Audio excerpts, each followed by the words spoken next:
You're listening to Hey Pal, What's New with John, Alex, and Greg. Hey Pal, What's New is a product of Sack of Sin Entertainment. Follow us on Instagram, TikTok, Facebook, and all other social media platforms. Hey Pal, What's New can be found on Spotify, Podbean, Apple Podcasts, YouTube, and all other podcast locations. Or check us out at sackofsin.com or heypalwhatsnew.com. Warning, Hey Pal, What's New contains explicit content. John, Alex, and Greg are a pair of vulgar Gen Xers. If you are easily offended, please stop listening and go download a nice tame podcast like the Goop Podcast. You have been warned.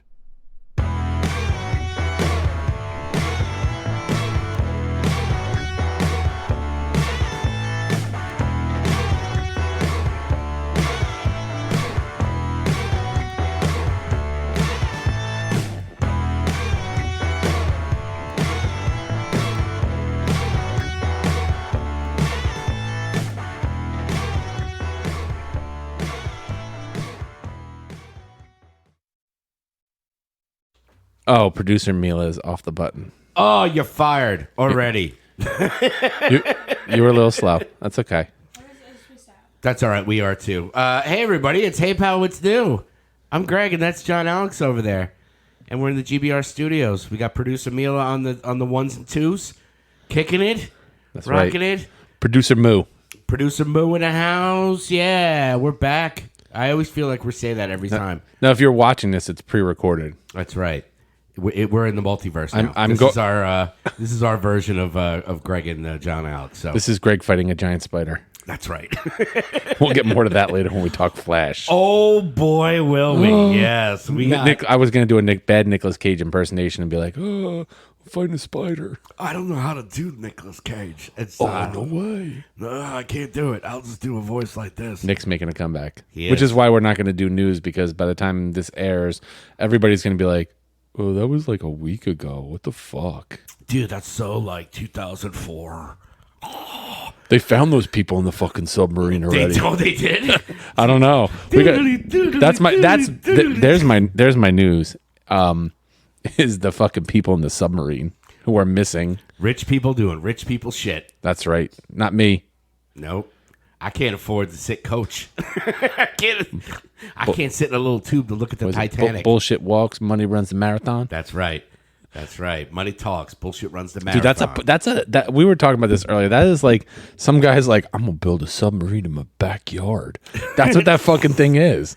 Some guys just like, I want to make a submarine and go see the Titanic. And billionaires are like, yeah, all right, put me in this thing. I'm worth so much money. Yeah, strap Jeff Bezos to a rocket and send it. If Jeff Bezos was watching that, going like, if these people live, man, I'm going down next. Absolutely. I want to see the Titanic. I've seen the space. I've been in space. Now I want to be below the ocean. There's no way I would get in a tube like that unless James Cameron was involved. The man knows everything. That is absolutely correct. That's right. Fuck Jeff Bezos. I'm freaking Jimmy Cameron. You Oh. know, he knows all about the water. You got to people. sign. You got to sign a waiver when you go on that thing. Basically saying, I understand that this is like a project that's a hobby project submarine some guy built, and there's a chance I could die in it because there's really no safety measures, and I accept that. Yeah. No thanks. Yeah. I mean, thoughts and prayers for everybody in that little wiener box. But By the time you're all listening to this, they've probably either found some bodies or are still looking. place your bets, everybody. But I guarantee nobody's coming up alive out of that. What's the over-under, do you know? No. But like Mila was saying before, I'll just wait till the movie. Yeah, seriously. A Netflix original. Well, watch it on Max first and then watch it on Netflix when they do their version of it. The second disaster of the Titanic. Rich people doing rich people shit. That's why you'll never see me in it. That's right. I said that to my mother and my kids before. If I'm worth it, shit. I don't do stuff like that unless I. What happened to my? There we go. I was on a rant here, sir. No, I was. I don't There we go. do things like that. I'm poor, but I don't do things like that unless I have to. It's like when I went to Vegas with my ex-wife at the time, and she was like, "Oh, there's a helicopter. We can take a helicopter ride around Vegas." I'm like, "I'm good." I don't want to get on. You know when I'm going to get on a helicopter? When fucking I'm in Vietnam and somebody's trying to pull me out of a rice paddy. That's when I'm getting on a freaking So copter. never? Yeah, exactly.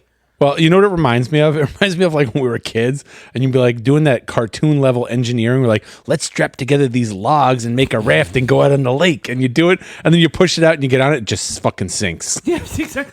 I think it was once for like Boy Scouts or something like that. We went to Danbury Airport and we got on one of those freaking prop planes. Oh, no, and we're thanks. flying around. Now, meanwhile, I'm like, what? Not even a teenager. You know, the door's right there. I could just be like, hey, kids. But it was cool, I guess, for a kid. But like, I'm not getting in anything unless I have to, you know? Yeah. I'm not taking a joyride on a plane. Like, it was funny because they were talking about the submarine stuff, and then I was watching like the local news, and then the next thing was like the Blue Angels. I was like, yeah, I'll never do that shit either. God put me on the earth, not in the ocean, not in the sky, on the ground. And you know that's where I'm staying. Yeah, you know what's interesting? The Blue Angels is from the Navy. I'm like, do I trust the sea people with a plane? I don't know. The Air Force the Air Force are like the taxi drivers of the military. Look, Tom Cruise. Sorry, all you Air Force people out there, but it's you know. Yeah. Well, let me tell you, Tom Cruise has got that covered, so he can do all the stupid shit he wants and we're all safe. But yeah, we're here. We're back. We took a week off, family stuff. It happens. What is new with you this week? Do we want to get into that stuff? There's not much new. School's over. Yay, no more pencils. By the time no everybody's more hearing books. this, it's summer break. I'm on my way to, probably when you're hearing this, I'm on my way to Myrtle Beach, or I'm already in Myrtle Beach visiting my mother. Ah, God bless. God bless. Yeah. That sounds great. I can't wait to get me some fucking Krispy Kremes. Ooh. Hot out of the fucking fryer. You gonna get me something from the Trump Superstore? Yeah, so nice. Oh, God, that's right. There's the Trump Superstore down there. So nice that, like, you put them in your mouth and they just dissolve. Trump? Yeah, he just dissolved. Trump does dissolve in your mouth. He does. Whatever. It's That's the orange cream donut. The greatest donut in the world. It's orange. It's like- orange frosted. It tastes like a creamsicle.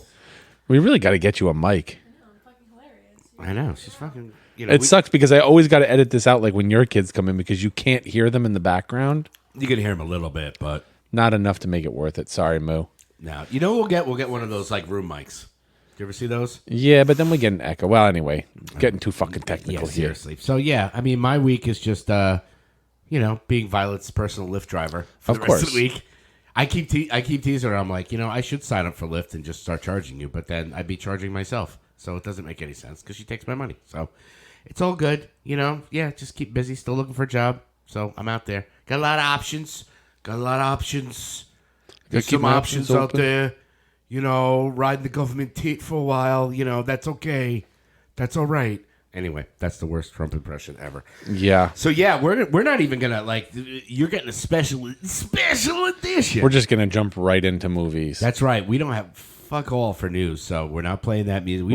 We don't even want to talk about trailers. We just want to talk about the stuff that we saw already, Yes. which we've seen. It's been about 2 I've weeks. seen a lot of shit. I'm just going to hit the highlight ones. Yeah. We don't have to go into I saw the third episode. You want to start with Flash? zing zing zing? Or as I say it, Tell me where in the world is Pineapple? that's right. No pineapple in the Ezra Miller Flash movie. Also, no Grant Gustin. No. So, can we just touch on that? Because I don't know if you watched the Arrowverse shows on the WB or CW or whatever the fuck it's on. I dabbled in them. I never I mean, The Flash had 9 seasons or Yeah, something but like that? did you see the episode where Ezra Miller was on Yes. the DC one? That was supposed to be taking place during this movie. So there was all this speculation that you would see that scene in the Flash movie because you would see what led up to it, that scene, and then what happens after with Ezra Miller from that perspective.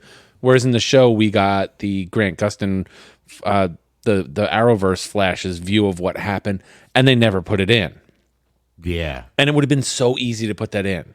Well, I mean, this we're gonna get into Flash, and we're gonna spoil the bejesus out of it. We're not even gonna do the spoiler stuff at this point. You guys have probably seen it, but me and my boy had seen it on separate occasions.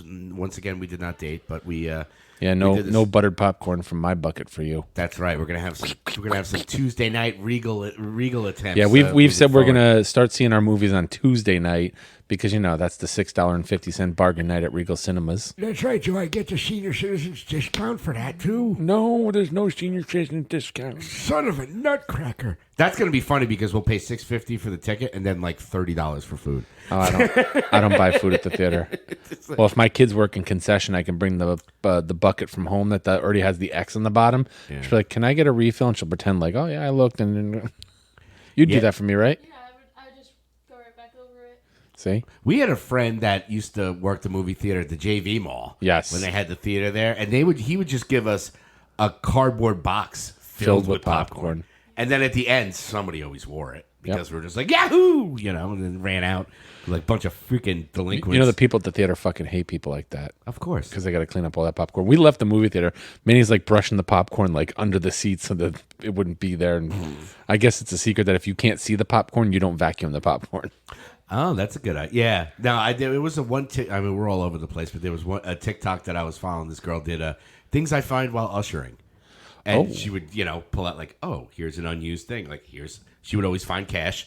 Always find like $5-10, a wallet sometimes, but like she always returned that stuff. But it was like, here's a bottle of Jack and Coke, Jack Daniels. Oh yeah, Manny's found. But there was when he first started working there, he was telling the story of finding like a broken bottle of booze that was all over the floor. Yeah, good times. But, so anyway, yeah, we're gonna get into The Flash. My boy has seen some other movies. I've seen a bunch of TV. I went to a concert, a little Sworn Enemy, and some other bands. So we're just gonna get right into it, man. So The Flash. The Flash. I'm gonna start off with I give it a solid 4 out of 5. Me too. I think I put that on the TikTok that it was a good 4 out of 5. Yeah, my thoughts. It was tough because it was good. I mean, it was definitely good for me. It was a movie that was 10 years in the making at this point. There was so many different directors, so many things. Obviously, our boy Ezra. He got into his stuff, and then the DC thing. So it's just everything's just been littered with stuff. So it was kind of like, I don't know. Personally, for me, I was going to see Batman Flashpoint. Oh, absolutely. Yeah, And some people are saying that the best part of the movie is Michael Keaton, which to a degree, I agree with that. Mm-hmm. But I thought there was a lot more going on if you're paying attention between Ezra and Ezra. Yes, I like the whole concept of it. Yeah, I mean, obviously, I wanted to see, Michael Keaton. It's very interesting watching the present day Barry Allen, who had gone back in time, interacting with his younger self, who grew up with a mother and a father, and is basically a spoiled, rotten little prick. Yep, and really getting an amplified version of how fucking annoying he is. Absolutely. And I think he even addresses that at one point in the movie. He's just like, wow, I had no idea I was this annoying. Yeah. And it's good to see him mentor his younger self, but then his younger self. Now, when I had problems with the CGI. Yeah, which most people did. You said you don't care so much. I'm not like, I mean, there are some CGI in some films, especially older ones, where it's glaringly obvious. Right. I think the problems that people have at this point is like, it's 2023, man. You should be able to figure this shit out. Like, yes. Like I always refer to CGI doesn't really bother me, except for there was one episode in The Walking Dead where there was a deer that came by, and it was the worst. Like, it looked like South Park, like somebody just put a fucking deer, and I was like, it looked like really, something guys? out of that. It looked like something out of the game Buck Hunter. Yeah, a double buck bonus. Double buck bonus. To quote my buddy Sean there, but well, yeah, stuff like that. But like, people like, the CGI. I'm like, I didn't really have a problem with it. It's CGI that seems so. It's when it's done in a way that it seems like it's out of place in the scene. Like, you can totally, completely tell. Like, my big CGI problem was not the multiverse CGI, because that was done in a style that it was done in purposely to enhance that whole, like, this is a multiverse kind of thing. It was the slow motion Quicksilver in the X-Men hospital scene with the babies in the microwave. Yes. Well, they've done the Quicksilver thing better in Days of Future Past. Right. They've done it so much better in so many other movies. Like, if they had done it that way, I'd have been fine. But the babies just seem so that uncanny valley where you're like, I can totally tell that they're not even trying to fool me with them being real. I can totally 100% tell that they're CGI. Well, I mean, it's not like they're going to take freaking 10 babies. and No, throw but them like off they, the- off the like you building. said, they should be able to figure this shit out by now and have at least halfway decent CGI. That's not going to take me out of the scene because all I'm focusing on is how awkward that CGI is done.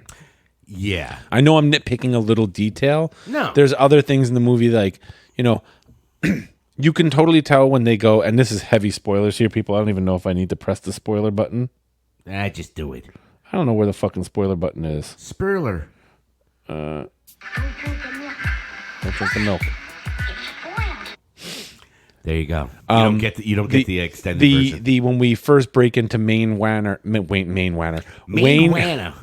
Manor, and you've got like the what I call the homeless Bruce Wayne, where he's got like the long hair and the beard. It felt in the movie when you're watching it that was supposed to be something that was a surprise that was Michael Keaton. I get that they couldn't. I mean, you and I talked about it earlier. You said that they had to tell you Michael Keaton because Of all the shit that was going on with the Flash and Ezra and all that stuff, like most people were not going to go see this movie. And obviously, if the box office is any indication, I mean, it didn't do well. It did not do well at all. still was number one for the past 2 weeks. Yeah, but it's, like it only did like about 55. Yeah, it 60. didn't do as well as they wanted it to. Yeah, which I mean, at the same point, there's a lot of problems going on with DC now. I get that they had to blow the Michael Keaton, nut Yeah. to get people in the seats, but it felt like that was supposed to be a surprise that was Michael Keaton, and it really showed. Yeah. It almost like they had a dramatic pause at the end of that little fight scene in the kitchen where you realize it's Michael Keaton. You're like, for the audience to react. Yeah. And it was like, there's this awkward silence here. I think something's supposed to happen here where everybody's like, oh shit. Yeah, and it was tough because they did, we talked about this on other episodes of the pod where it's like, to get people into seats at this point, they like have to drop these like, okay, so they did the I'm Batman thing in the trailer. Then You want to get nuts? Yeah, that would have been great just to find out afterwards, but they put that in there and it's just like, can you save a little something, Yeah. And that was the thing that knocked it down a little bit for me was that the fact that they could have went 100 different ways, and apparently they did. They filmed, that ending part of it where With George Clooney. What you want. with George Clooney, but they filmed it with Pattinson. They filmed it with Keaton. When they watched it, what was it, like over a year ago at CinemaCon, that scene, the feet come out, step out, you saw the shoes, and then you see Barry go, who the fuck is that guy? Yeah, And that's where it ended. You don't see who it was. yeah, that's what So I nobody heard. knew who it was going to be at the end there.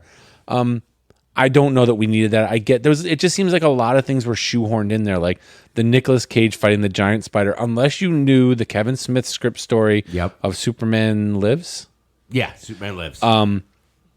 people were probably just going, I don't get what the fuck this is. Yeah, and it was nice to see like the George Reeves Superman, and then the Christopher Reeve, and that girl who played Supergirl in the 90s.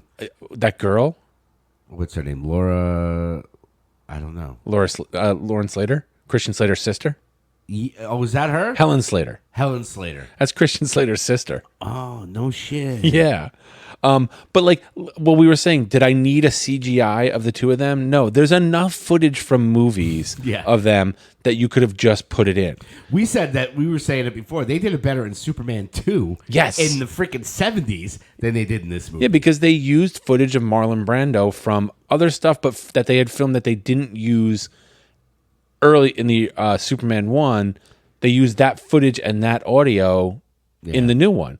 Yeah, and it was fun because you in did Superman 2, sorry. Yeah, you did get the Michael Keaton Batman. You did get the Batfleck, which was cool. Right. I always enjoyed Batfleck.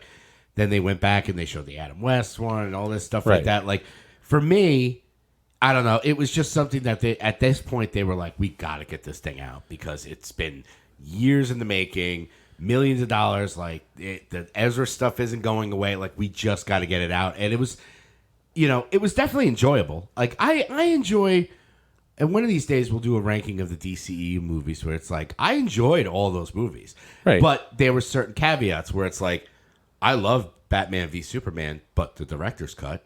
I like Man of Steel is so overrated. God, movie is so underrated. Justice League, I like the Zack Snyder Justice League as opposed to the fucking Justice because League. it explains a lot more. Yeah, so Rewatchable though. Yeah. The only one of the DC movies that I can think that I would rewatch, and I have rewatched, is the Wonder Woman movie, yeah. Pattinson's the Batman, Oh yeah. and yeah, that's about it. Yeah. Oh no, well, Man of Steel. Yes. I mean, forget about the Christopher Reeve Supermans. I've watched those so many fucking times. Oh, the Superman and Superman 2 are like my the Yep. Dick Donner ones are like my favorite. Yeah, the Donner cut. Yeah. Oh, the Donner cut definitely. Yeah, that's the better one. But I mean, this movie doesn't lend me to like, oh, I want to watch it again.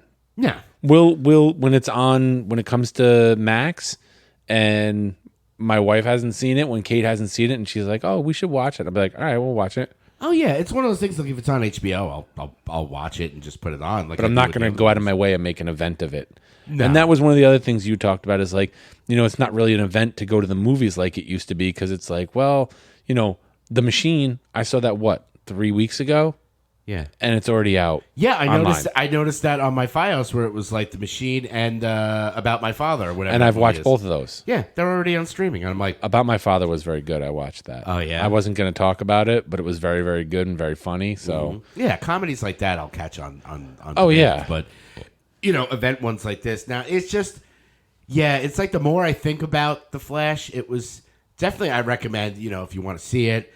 It's just DC is in such a weird spot right now where and it's this was supposed to restart. Didn't what's his name? Oh my God, James Gunn. James Gunn.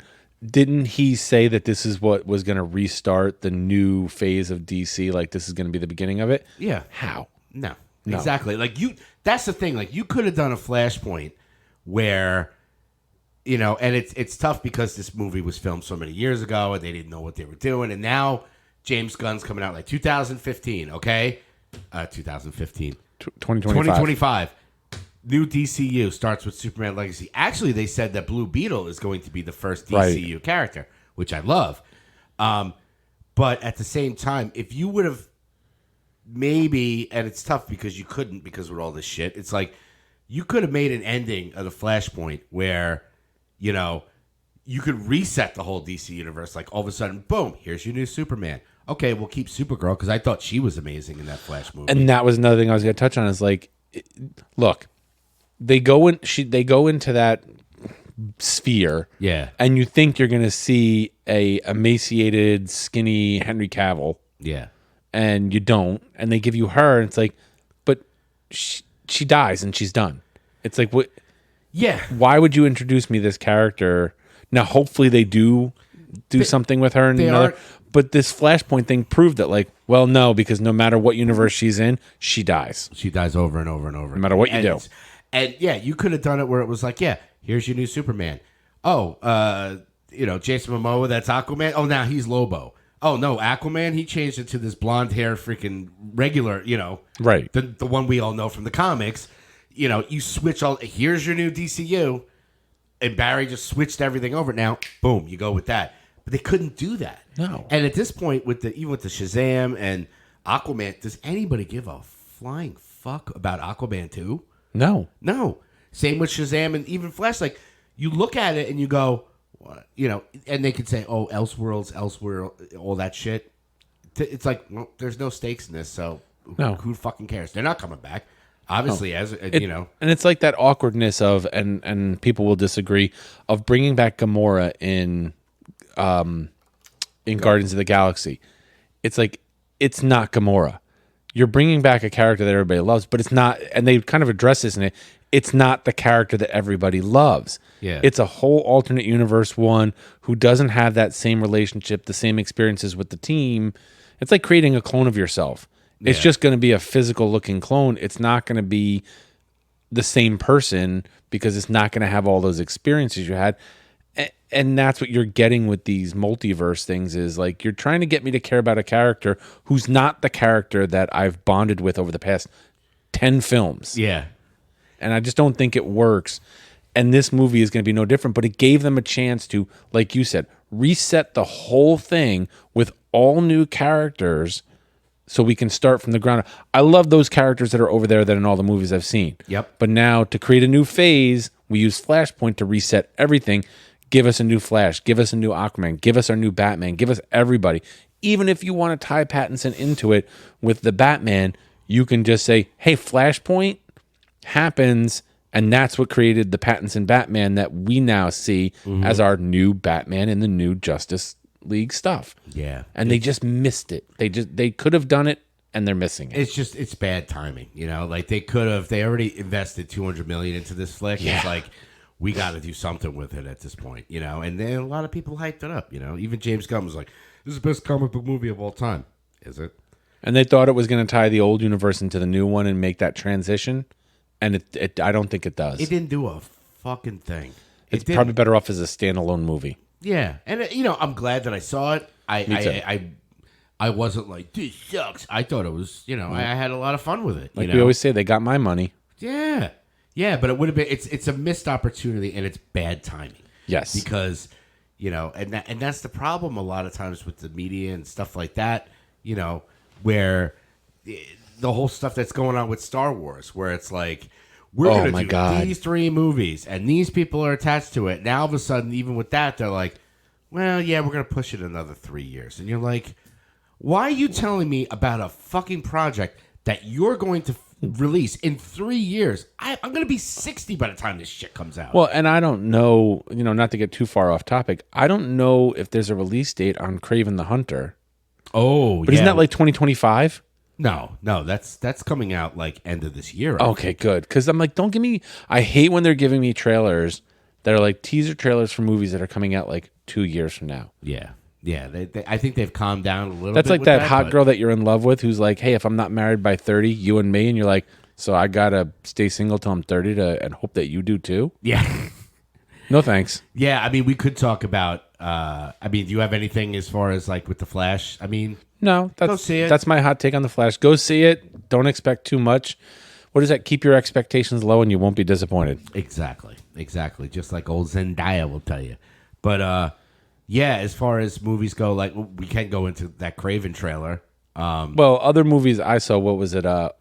On Father's Day, me and the whole family went to go see Elemental. Ooh. The Disney PIXAR.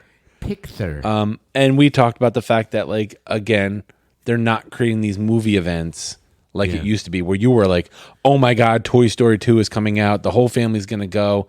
A, because the whole family can't fucking afford. Yeah, exactly. The only reason my whole family could afford to go see the Elemental movie is because 2 of my kids work at the movie theater and use their free employee tickets to get the whole family tickets to the movie. Mm-hmm. Nice. It was a really good movie. Expect to cry a little bit. I cried a little bit, you know. And that's not in a like Pixar movie. No, and it's not like it's. I don't know that it was so much of a I'm sad cry, but as like oh, that's so awesome, like sweet, happy. It was. You know what? It's Romeo and Juliet with elements. Yeah, that's if I had to simplify it as simple as possible. It's like a Romeo and Juliet. She's fire. The guy she falls in love with is water. They, you know, there's that. Her family came from the land of fire, and moved into the big city where everybody's like, "Oh, you're fire, get out of here! Oh, you're fire, get out of here!" You know. And her dad's like, "Water, no water. They're deaf to us." And she falls in love with this guy who's water, and you know, it's a really sweet, good movie. Yeah, take your kids, hide your wife, hide your kids, go see Elemental. No, yeah, we were talking about before we got a mic about Pixar stuff, and what a shame it was. I mean.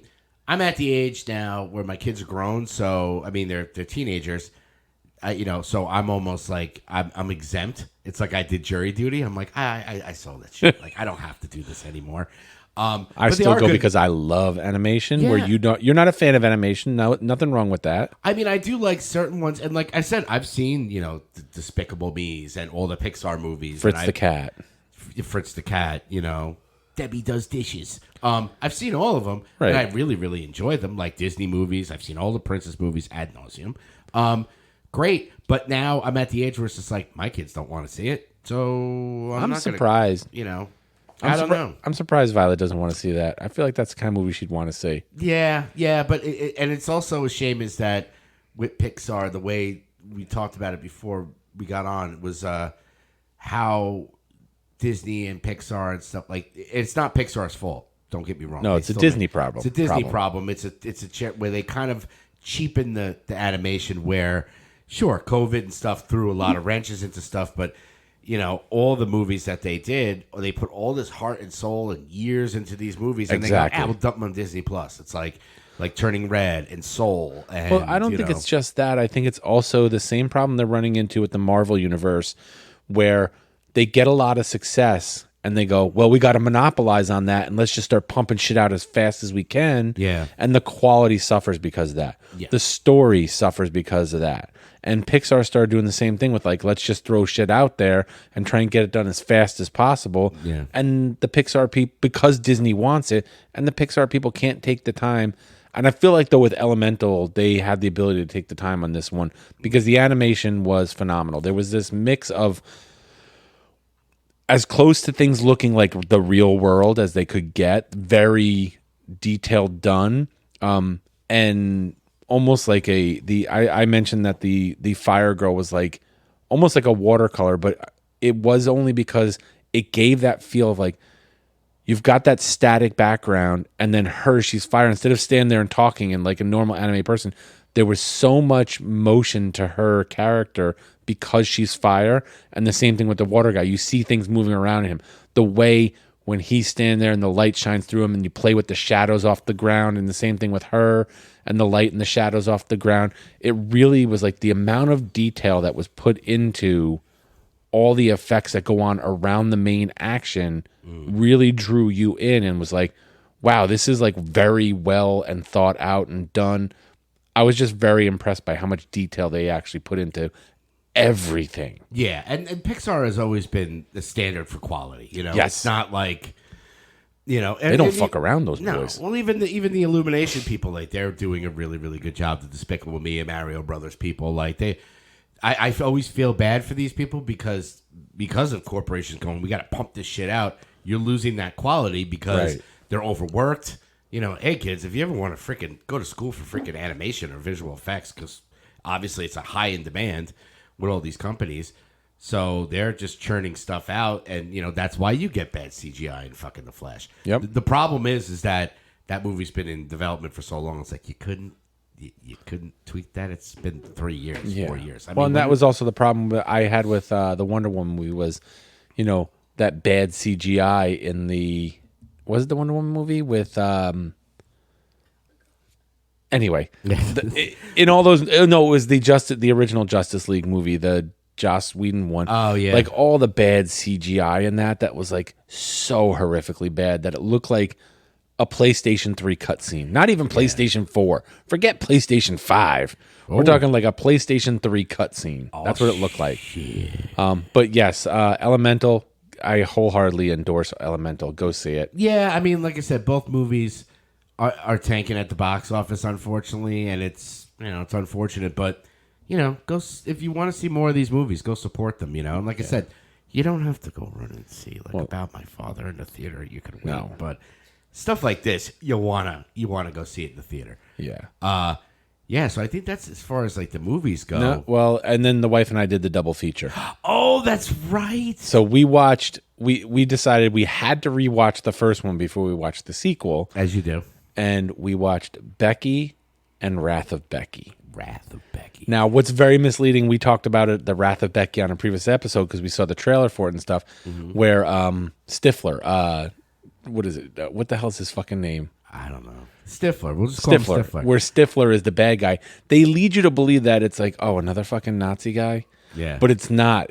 Where Kevin James was a swastika tattooed head talking about mixing race and all that shit in the first one. Yeah. Nazi.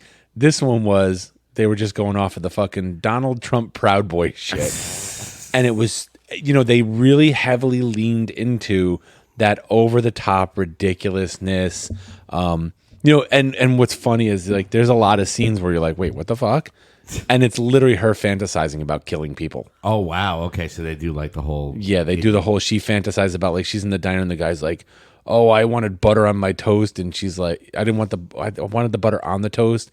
And she's like, well, you got butter in the dish. And he's like, yeah, but if you put it on in the kitchen, it's melted. And he's like, so get me more. And she like breaks a plate and slits his throat. Oh, jeez. And he bleeds all over the place. And then it cuts to the fact that she was just daydreaming. Just the whole like, oh, wow. So there was do that. there was some good gore.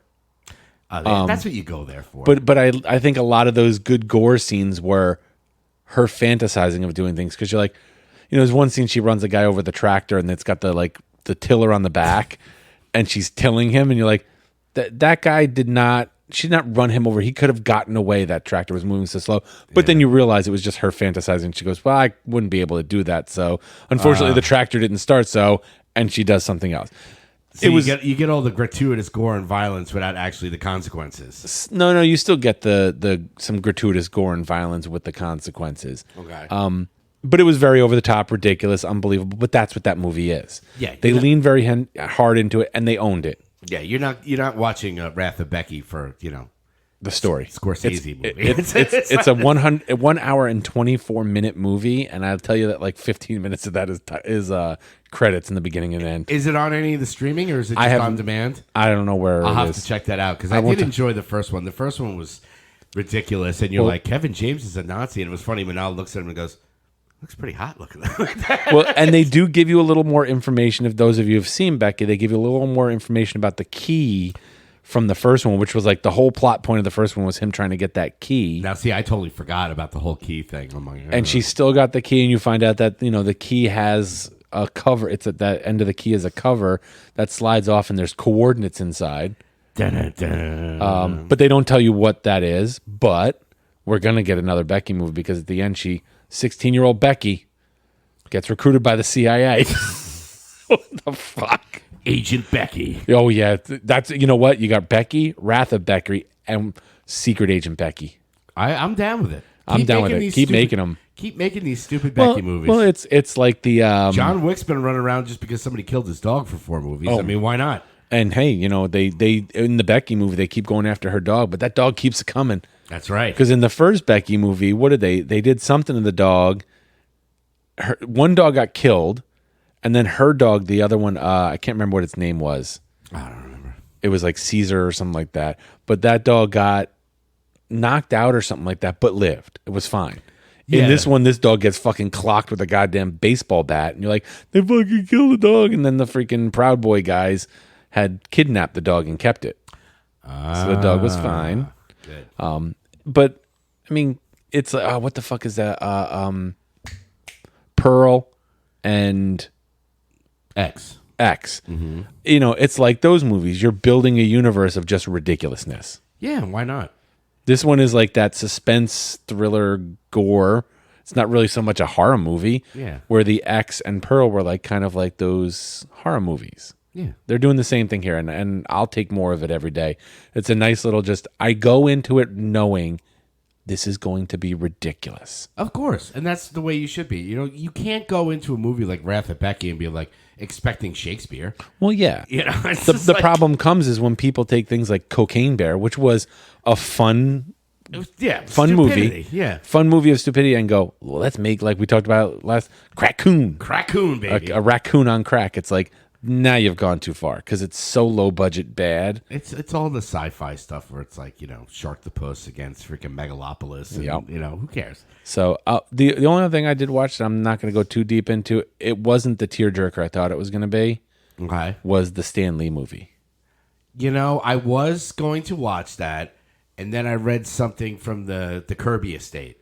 Right. Basically saying, like, why are they still jerking off this Stan Lee guy when, like, it was Ditko and Kirby were, like, the main people? He was, like, the figurehead. It was literally just the story of Stan Lee. That's all it was. It wasn't anything more than that. It wasn't anything deeper. I just love that man. I love that man so much. But, like, at the same time, like, I read that thing about from Jack Kirby's estate, and I'm like, yeah, they're kind of right. Like, nobody's talking about, those guys formed Marvel, and they came up with these great ideas, but, like, Steve Ditko and Jack Kirby were, like, the guys. Oh, like, yeah. They were... Stan Lee was the guy out freaking pimping it out, going, like, hey, Excelsior, look at this, and you're like... Because Stan Lee didn't draw anything. No. He just wrote the stories. Yeah. He came up with this. I mean, look... He came up with some of the ideas and some of the stories, and they do get into where he came up with some of the ideas, but you realize he just wrote stories and they animated it. Yeah. And he said Jack Kirby was like amazing. I could go, how about a guy who's like big, but he's like Jekyll and Hyde, and he's like a big green guy, and he's like, hold on, he drew the fucking Hulk and was like, yeah, that's it. Yeah. Kirby was great at, like, you have an idea, visualizing and creating that thing that with the minimal amount of detail, being able to draw exactly what you were thinking about with minimal description. I mean, it happens all the time. I mean, you talk about stuff like, Ozzy Osbourne, right? Legend. Ozzy. He would just, he doesn't really play an instrument. He would get all these amazing musicians, go, I don't know how to write a song. He goes, and then Zach Wild's like, okay, or like Randy Rhoads. They make this amazing music, and he's like, oh, that's what I wanted to do. Like, so he comes, he's what's that saying that in Van Halen, they used to say it all the time, with David Lee Roth used to say, the Van Halen brothers did all the art. The Jew sells it. Like, because he was the Jewish guy. Right. He's like, the Jew sells it. Okay. Kiss. Yeah, exactly. Gene Simmons and Kiss. Yeah. But yeah, in a couple weeks, I started watching it. I haven't finished, but we'll talk about it probably on one of the next episodes. I started watching the Michael Keaton the Michael J. Fox documentary. So I'll let you know. Yeah. Kat and I are watching it together, and the two of us were watching it and like starting to nod off. And I'm like, pause, and she goes, "Why are you pausing?" I was like, "We're both falling asleep here. Like, we're not going to finish this." Oh, good old Alex B. Keaton. That was the one thing that we forgot to mention in the Flash one where you knew that the universe was different because they kept saying that Eric Stoltz was in the Back to the Future. And they're like, Eric Stoltz, who's this Michael J. Fox? And you know what's funny? I didn't want to get into it, but I didn't realize, like, Michael J. Fox was filming a very low-budget, stupid werewolf movie. Mm-hmm. And literally right down the street, Steven Spielberg is filming this super high-budget movie. And it turned out, like, they wanted him for Back to the Future, but he had his contract with Family Ties, and they were like, yeah, we're not letting you do it. And then they were like, okay, but you can't miss 1 hour of filming on Family Ties for this fucking movie. And he was like, I would get up, a guy would pick me up at 6 a.m, drive me over to the studio. I'd spend all day doing Family Ties. Another guy would come and pick me up.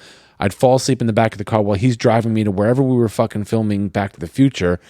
I would start doing the Back to the Future stuff. We'd leave there at like in the middle of the night. He'd drive me home. I'd fall asleep in the car. He'd carry me into my freaking apartment, put me in bed. I'd wake up, like get like 2 hours sleep, wake up and have to go back to Family Ties, and just every day back and forth for months. He said, he goes, it was grueling and exhausting, but that's what created his career. Oh, absolutely. But I'm only halfway through it, so it's really good. If you want to watch it, so when we talk about it, you can. Yeah, I'm gonna watch it. Yeah, it's on Apple TV though, so how are you gonna watch that? I'm gonna break down and get it. I have to at this point. So many things on the Apple. TV shows wise, what you got? Because I know you watched something I have yet to watch because I just can't bring myself to do it. Well, two shows that I watched. I did watch the first episode of Secret Invasion. As did I. Yeah, I like it. I'm interested to see where it goes. By the way, because if you can't take spoilers, the show fucking dropped like 2 days ago. Yeah. At this point, for some of you, it's almost a week that show dropped by the time you're listening to this. So if you don't want to hear spoilers, fuck you. Yeah, exactly. So moving on. Well, no, it was good. It's in the vein of Marvel, which I'm a big fan of, which is the Captain America, Falcon Winter Soldier, conspiracy espionage kind of stuff. Not necessarily guys. Yeah, not necessarily guys running around in tights punching each other in the face. This is more of like, spy thriller kind of stuff. Sure. So, which I will say, one of the nice things I do enjoy is when they move away from these like super powered people to like that's what the appeal of Batman. He's just a regular fucking dude who's got a lot of money to buy shit. Yep. They're dealing with Nick Fury, who's just a regular fucking dude. Yeah. He's got no superpowers. He's boots on the ground, Yep. And I mean, I always like Nick Fury's character. I think he's a little over the top sometimes, sure. But we all remember the freaking what's his name, David Hasselhoff, Nick Fury. He was Nick Fury first. Was David he? Hasselhoff, yeah, and like some shitty TV. We'll look it up. But I mean, I like the story of it. I forgot, and my boy had to remind me as far as like the Captain Marvel of it all. It's been 30 years. Yeah, 30 years since and The events of Captain Marvel. yeah, so the Skrulls, they were promised a home. They've been flying around with Nick Fury, with Saber. Right. They don't have a home, so they're pretty much pissed off. The ones on Earth and going, "Fuck this, we're gonna take Earth." Yep. Now the Skrull thing is interesting. It's a lot of like, but then it's just like you don't know who's a Skrull, who's not a Skrull. Which some people have the appeal of that. To me, it's kind of annoying. Well, that was like new rock stars always used to play off of. My theory is he's a Skrull. Everything was like that Yeah. person's a Skrull. Mephisto. But you know what? I just hope they don't use this Skrull shit and the shape shifting and overuse it like they overuse time travel. Yeah. Oh, that problem's all fucked up. Let's use time travel just to fix it. And now everything's multiverse. It's like So you know. I mentioned that big spoiler here that at the end of that episode, Maria Hill yes, gets killed. The one bad guy Skrull, transforms into Nick Fury. She's like, Nick, and he's like, boom, and shoots her. Yeah. She drops dead. She's on the ground. The real Nick Fury comes over and goes, what the fuck, right? yeah, I said, I feel like that's a big MacGuffin. That they kidnapped Maria Hill, faked her death with another Skrull, so that they can use their machine they have back at their base where they read people's minds and transfer a person's mind into a Skrull so they know everything they know to get all the S.H.I.E.L.D. Secrets that they can to help them take the Earth. yeah. Whether or not that's what's going to happen, I don't know. But 'Cause a character like her killing her off, I'm like, why would they kill her off? Like, Because or maybe she comics. wants out of the show. Yeah, because comics. Because Nobody dies in comics. Come on, I'm back. Or maybe she's not dead. Maybe she's pulling a Nick Fury and where she's going to be in some secret underground base. you never know. She might. Or Just pop maybe up. she was helping the Skrulls all along. Ba-ba-da. Maybe she's Mephisto. Wait, she's Mephisto. I know it's Batman, but Jesus Christ. That's close enough. No, but I am excited to see where it goes. Me too.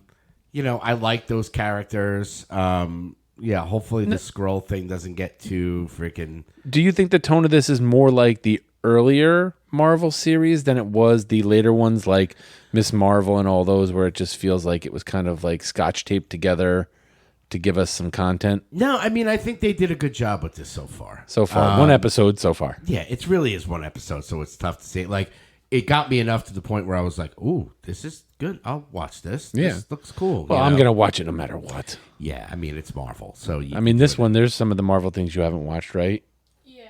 Yeah. I mean, which is heartbreaking because she was the one I would always be like, oh, did you see what happened last night? That was one of the things I loved about Yellow Jackets was talking with her yeah. about what happened on each episode. The Last of Us too. Yeah, And The Last of Us. Yep. So yeah, I mean we'll hang in there and see what it goes, but it's a good step in the right direction for Marvel, and it's going to tie into the Marvels, Yep. so that'll work great. And Yeah, then you watched. I also watched because I have the AMC Play. I have watched 2 episodes of The Walking Dead, Dead City. Negan. He's Now- very Negan in this. My thought was the premise of this was just too ridiculous. Maggie's kid gets kidnapped Yeah, and Herschel. into the city, and the guy who's in charge has a relationship with Negan, so she needs Negan to help her get in there. See, here's the deal. That's the whole premise, pretty much, right? Herschel gets kidnapped. Right. They have to go. The reason she recruits Negan, even though she hates his guts, and trust me, they'll tell you the whole 2 episodes how much she hates him, but yet she needs him. The guy that took and is in New York City is this guy named the Croat, who is a former savior. Okay. That he was. They talk about it in this latest episode where it was like, and the reason Maggie knows this is because it's like he's a savior, he knows you, and plus like there's some marshals that are out to get Negan for doing shit. So Of course, there's always that, somebody out to get him Negan. chasing the Croat to get that, and then the marshal is chasing Negan to kill him because of crimes, I guess. Because of comics. Yeah, because comics. Yeah, so People forget that The Walking Dead was a comic book. absolutely, yeah, Kirkman. Negan! He's rolling in the dough. So Negan's helping because he knows the Croat. And apparently what had happened was the Croat came to the Saviors. He was a crazy piece of shit. But Negan decided to take him into the Saviors to kind of help him. And he was kind of like the torture guy for Negan. Like for the shit that he couldn't handle, he would get the Croat to do it. And then apparently he did one of Negan's big no-nos. Which is, raping a child. Oh, he did the rapity rape. So Negan excommunicated him, basically shot his ear off, and he ran off, and now he has a grudge against Negan. Because he was a kid toucher. He was a dirty kid toucher. Or it was rape or something like that. He did the, Negan did the unspeakable. Yeah. Speaking of kid touchers. Tell me where in the world is pineapple? That's Pull right. this Pekka out. No, but so far, it's better than Fear. Okay. I'll give it that. It did have some decent numbers for the premiere. I'm going to stick with it. The only thing that drives me nuts is, okay, so talk about CGI and stuff. They're filming this in New York City, apparently, right? Right. CGI's not bad. Now, you might look at it and go, this is dog shit. Right. And there's some characters in it that, they run across these kooky people, as you do in New York City, when there's not an apocalypse. This one is even... But what's cool is that what I think is cool is that, there's zombies everywhere, right? Because it's New York City. It's millions of people there, Sure. right? So they're all moving around. The way they get, so they're always encountering zombies or walkers or whatever the fuck you want to call them. So to get around, a lot of these buildings have zip lines. Oh, okay. So, they'll go to this place and, they follow, somebody steals Maggie's bag and they're chasing after her and she goes off on a zip line. And then they have to do the zip line. And then there's one scene where the guy's trying to get away from the Croat. And the Croat cuts the zip line, so he falls. It's all about zip lines there. I don't know why. But it's interesting. The only thing that drives me nuts is the whole, she's constantly on Negan's dick about, you Zoinks? not in that fashion. Not literally. Oh, okay. And, it's always just like, you killed my husband, and Negan's like, would you fucking let it go already? It's been how many times do I have to prove myself? But there's essences of Negan that when he, he's a changed man apparently, right? Sure. But there's one where these people come in and attack them, and he gets the upper hand on one of the guards, and he basically goes into Negan mode, where he's smashing his head through this window and he's going, and they're down in the, he's on top of this, I guess another floor, and they're on the bottom floor the people that are coming after him, and he takes the guy and he's smashing his head through the windows and he's going, knock, knock, knock, knock, he's sticking it in his head, it's just like, so he says knock, knock, who's there? Butter who?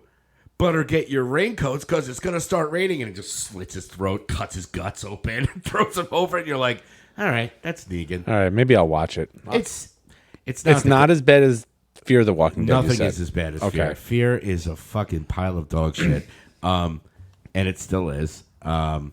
That ended, so now I'm on Dead City. And then, of course, Dead City. Daryl Dixon's coming up, where it's he's in Paris. How the fuck did he get there? Oh, my God, I know. They showed the teaser of him, on a freaking raft.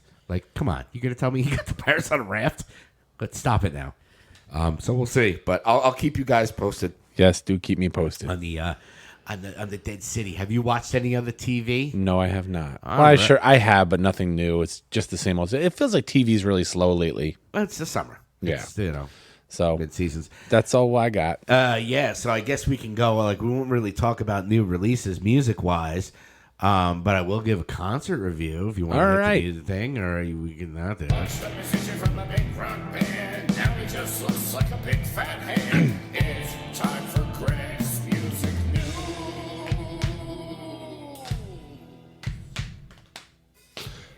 All right, give us your concert review. Memories. We'll finish up with Greg's concert review. That's right. So this weekend that just passed, my lovely other half and I went to go see the reunited Biohazard. Damn! In the city at Irving Plaza. It was Biohazard. It was these guys, Sworn Enemy, Sub-Zero, Incendiary Device, Sheer Terror, and it was so much fun. Like now, the thing is, like, you know, I have history with Sub-Zero. I know those guys. Right. You know, we grew up together. Biohazard, I know Bobby Hamble very well. Right. You know, we grew up together. Didn't get backstage though. I'm driving over there and I'm going looking at him now and I go, you know, these people that I know that are playing this, you think I would have fucking hit one of them up for backstage? You know? Like, but I wanted to be in the crowd. I wanted to experience it, you know. And it's so funny at this age where, you know, before I go, I'm like, oh, it's general admission. Shit, I better take a preemptive Advil because I'm going in. Yeah. Sold out show. The amazing thing, and it reminded me very much of when I saw Sworn Enemy at the Bowery down the city, the Bowery Electric. You go there, and we all forget with these bands that they're all our age, right? Right. I mean, sure, there's a few. They're all old men. There are a few whippersnappers in there, but the majority of the crowd is going to be middle-aged men and women, right? Or, you know, for the most part. So you went in, it was sold out. Now I'm thinking Biohazard, fucking 1992. Like, oh, God, it's going to be fucking madness. Each band that was playing was freaking phenomenal. They were Sub-Zero, always great live show. Lou climbed up on the balcony of Irving Plaza and stage dove. And we're like, what the? Like, the man is insane. But I love the kid. I love him very much. They were great. We only caught like maybe one song, two songs because we were stuck in traffic. It was an early show. It started at 4. Well, because they're old. Yeah, well, that's true. Gotta get the blue plate special. They called it a Sunday matinee, you know, because, you know, it was old. But we got in there and, you know, Incendiary Device, I'd seen them with Sworn Enemy before. It was a hardcore show. It was definitely all hardcore, right? And, you know, I'm thinking, oh, I'm not even going to get close. The pit's going to be too insane, blah, blah, blah, blah, blah, blah, blah. We stood close as could be. The pit was there, but, like, the funniest thing is that you'd get bumped, and instead of, they were, like, and even Biohazard said it that night, Friday night and Sunday night, 0 fights. Yep. People would bump into you, and you're like, and they were like, oh, sorry, dude. Oh, I'm sorry, you know? Or if you got a cut in front of somebody, they're like, pat you on the back, like, it's all right, brother. Go ahead. Go up front. Nobody's like, fuck you. There were a few knuckleheads there, right? There always is. You know, there's people in the pit that were swinging fists, but for the most part, like, Manal and I were on the side where Bobby was, kind of like right near the backstage. So, like, people were coming in and out. That's how I saw Richie and the guys when they got off stage. I was like, hey, you know. The crowd was sold out, but it wasn't insane. Like, it was contained. Right. And everybody had a good time. The bands, all of them sounded phenomenal. There wasn't one band that I was like, oh, Jesus Christ. Like, Sworn Enemy, these guys, I've seen them twice. Great band from Queens. Bought the shirt. Singer was at the merch booth, chatting with him, talking him up. Met with the guys with Sub-Zero outside, smoking butts. We're having a good time, reminiscing. Didn't get to see Bobby, unfortunately. But, you know, Sheer Terror played. They're an old school freaking band. You know, like, everybody just freaking came out and had a party, and it was so much fun. Like, I left that show, you know, aside from knowing people in these bands, I was just like, that was a fun, old school, matinee, hardcore show, and I'm 50 fucking 2. You know, like, it was just so much fun, you know, and everybody was contained. There was no fights. There was Happy no crazy. Father's Day. And it was on Father's Day. So it was like, all right, like, we got home at like 11. Whoa. Like, that was fun. That was so I highly recommend if you get a chance to see. And I, you know, I'm biased with Biohazard, but because I've known them since, you know, they started, been following them since. But, like, they just had song after song after song, and the band said they all look healthy. You know, Bobby's been sober and he's looking great, and the bass. I always tease Evan. I used to call him the meatball. Yeah. He's like, you know, oh, get the fuck out of the car and leave it at the crosswalk. But if you don't have, they have screaming freaking Billy, right? And then you have rapper kind of, you know, hardcore streets with Evan. I used to call him meatball, which I would never do to his face. He'd probably kill me. But if you don't have, like, I remember Evan left, and I used to be like, oh, well, the freaking he left or whatever. He was, you know, I was never a fan of whatever. but he looked. He was like thin, like jacked, amazing. They're all like in their almost 60s at this point, late Jesus. 50s, early.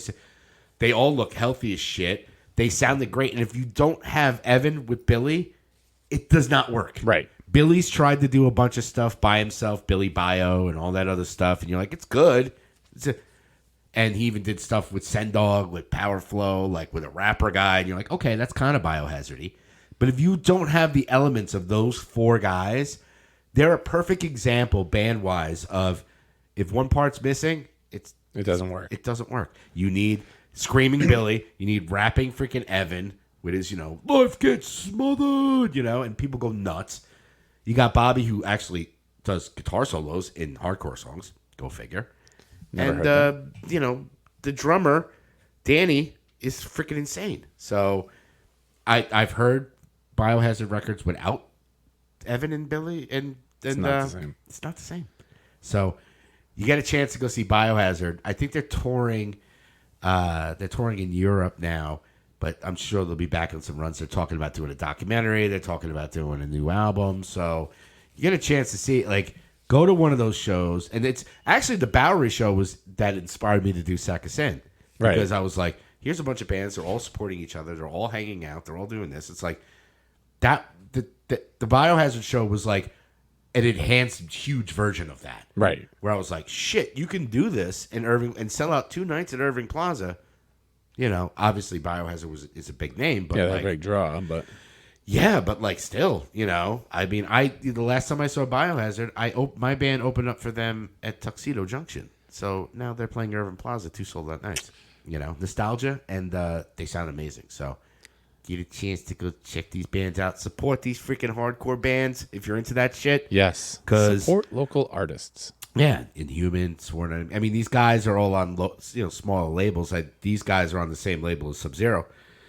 But support these bands. Does Taylor Swift really need another $1,000 ticket sold? No. Buy a $50 Sworn Enemy tank top. Well, that's won't why I regret told it. you I'm upset about the fucking the Violent Femmes show, because tickets were like $60 for orchestra tickets. Yeah. And it sold out, and now they're all like $200 for fan resale fucking tickets. Like, that's not Yeah. fucking fans reselling. That's someone who bought tickets and is trying to make a profit. Yeah. And you'll see half those tickets won't even sell too. Yeah, and those whole Ticketmaster things, it's just like, look, you can go pay $200 for this. When I point to you, you hit those 2 buttons again. Yeah, and or you could do that, or you could just freaking, go to a freaking hardcore show. Go see Circle Jerks. Tickets are freaking $30. Yeah. 50, for Pitt. You're like, dude. So, yeah, man, that was my All big right. review of that, and go check out those bands. I'm gonna put a couple of them on the playlist, just to kind of clean house. We got SOSS2 coming to you August 12th. August 12th. Yep. It's a free show, so go out and support the bands. What? What? Support the music. My bad. I was trying to go to the next screen on the Stream Deck, and I hit the next, and it's the. Come on, it's no. Da, da, da, da, da. So yeah, So SOSS 2. Yeah, we're setting out the promotions for that. The invites on there. We got Cardboard Dreamhouse. We got Cosmic Error. We got Blue Alien Mystic. We got the Critically Ashamed. We got 49 Feet High. It's tons of bands, all free, outdoors. Bring your own beer. Freaking bring your own farm animal. Whatever you want to do. Bring your own broad. Yeah, bring your own broads. Bring it. We're gonna have food and your own entertainment and all that stuff. So it's gonna be a blast. So definitely check that out. Go to sakasin.com. Buy a fucking shirt. I want to get like a tank top of this with yikes on it. Yeah. I want a basketball jersey with yikes on it. I want a hockey jersey. Yeah, we'll. They're figure so that fucking out. expensive. They really are. We ain't got no Kevin Smith money, but Yeah. we got Tyrone Biggins money. Sure. Absolutely. So yeah, I think we did it, pal. I think Yeah. we're good. So Oops, I did it again. And ladies and gentlemen, my balls. stay out the fucking submarines.